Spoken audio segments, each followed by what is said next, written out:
அதிமுகவிலிருந்து துணை முதலமைச்சர் ஓ பன்னீர்செல்வத்தின் சகோதரர் ஓ ராஜா நீக்கப்பட்டு மீண்டும் சேர்க்கப்பட்டது ஏன் என அமைச்சர் ஜெயக்குமார் விளக்கம் அளித்துள்ள நிலையில் தங்கத் தமிழ்ச்செல்வனும் கூறிய கருத்துக்களை தற்போது பார்க்கலாம். திரு தினகரன், திருமதி சசிகலா அவர்களை சார்ந்தவர்களை தவிர வேறு யாருமே சரி தன் செயலுக்கு வருத்தம் தெரிவித்து மன்னிப்பு கூறினால் நிச்சயமாக அவர்களை மீண்டும் இணைத்துக் கொள்வதில் எந்த மாறுபட கருத்து இல்லை. அதில் ஒரு தலைவர் தேர்தல் வரும்போது ஆவினுக்கு கட்சி சொல்லாமல் யாரும் போட்டி போடக்கூடாது. மதுரையில் தங்க பழைய கட்சிக்காரர், அதிமுகக்காரரு, அவர் அண்ணன் போஸ்ட்டாக டைரக்டராக தேர்வாயிருக்காரு. அவர் தலைவராக வந்துடக்கூடாதுன்றக்காக மதுரையில் இருக்கிற அதிமுக ஆவின் டைரக்டர் பூரா ஓ ராஜா பணம் கொடுத்து தோக்கடிச்சிருக்காரு.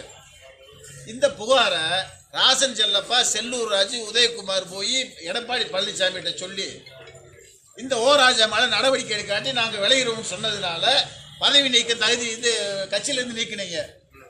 2 நாளில் என்ன உங்களுக்கு பேர நடந்துச்சுன்னு தெரியல, அதுக்குள்ளே மாலையை போடுறீங்க, தூக்குறீங்க, தலைவரை எடுத்துக்கிட்டீங்க, கட்சியிலையும் சேர்த்துக்கிட்டீங்க.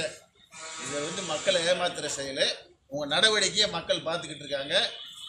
தேர்தலில் அதிமுகவுக்கு மரண அடியை மக்கள் கொடுப்பாங்கன்றது எங்களுடைய குறிக்கோள்.